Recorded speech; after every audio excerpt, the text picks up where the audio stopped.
ไปที่กองประชุมใหญ่ผู้แทนองค์คณะภาคกระทรวงเกษตรกรรมและสิ่งแวดล้อมครั้งที่7ได้สำเร็จผลอย่างจบงามภายหลังดำเนินมาแต่วันที่27-28 ตุลานี้ที่ห้องว่าการศูนย์กลางพรรค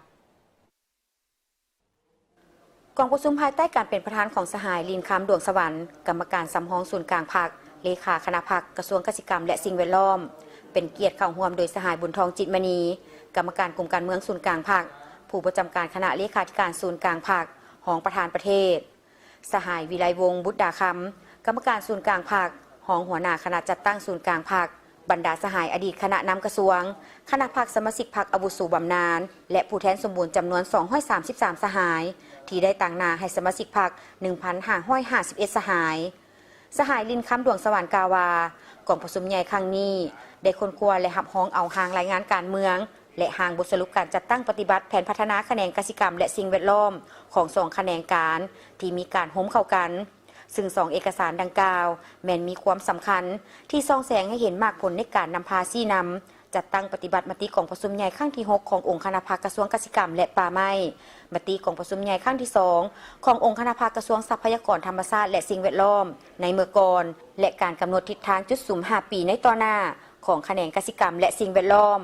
ซึ่งจะเป็นการประกอบส่วนเข้าในการจัดตั้งปฏิบัติมติของประชุมใหญ่ผู้แทนทั่วประเทศครั้งที่12ของพรรคให้บรรลุผลสำเร็จตามคาดหมายที่วางไว้ได้ค้นคว้าและหับห้องเอาห้างบทสำรวจการนำพารวมของคณะบริหารงานภาคกระทรวงในระยะ5 ปีผ่านมาจากนั้นกองประชุม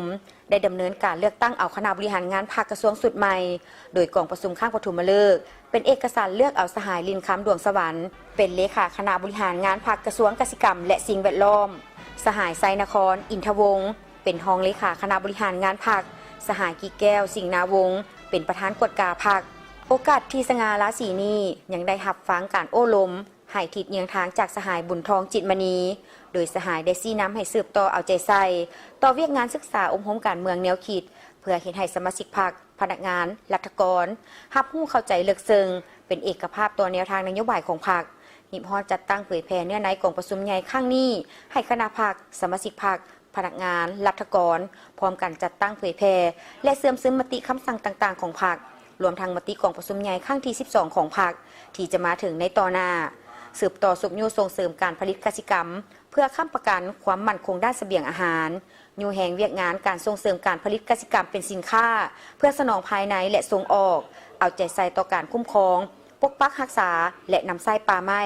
เอาใจใส่เวียกงานที่ดินเวียกนี้เป็นเวียกที่สำคัญหลายเพราะที่ดินเป็นทรัพย์สินหนึ่งที่สำคัญของชาติทั้งแมนพาหนะและเป้าหมายของการผลิตเวียกงานปกปักรักษาสิ่งแวดล้อมต้องได้ลงลึกและเป็นเจ้าการสุกยูพันธุ์ขยายตามทิศสีเขียวและยืนยงให้เป็นรูปธรรมหลายขึ้น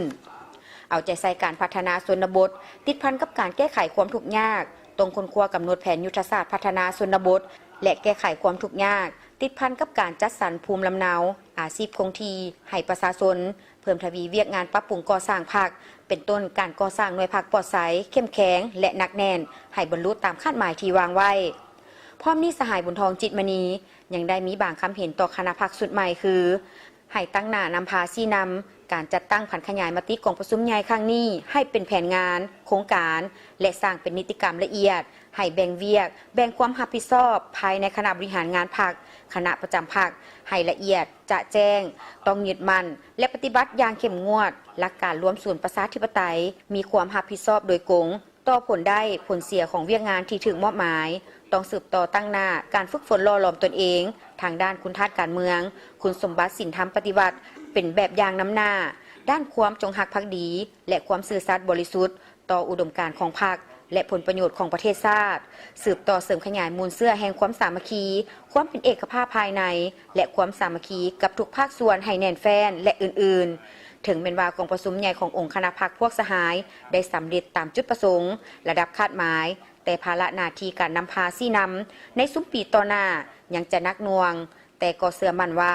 ภายใต้การนำพาของคณะพรรคสุดใหม่จะสร้างให้มีบาทก้าวใหม่ในการปรับปรุงแขนงการที่ขึ้นกับให้มีความหนักแน่นเข้มแข็งเฮ็ดสำเร็จหน้าที่การเมืองอันมีเกียรติสง่าที่พรรครัฐประชาชนมอบหมายให้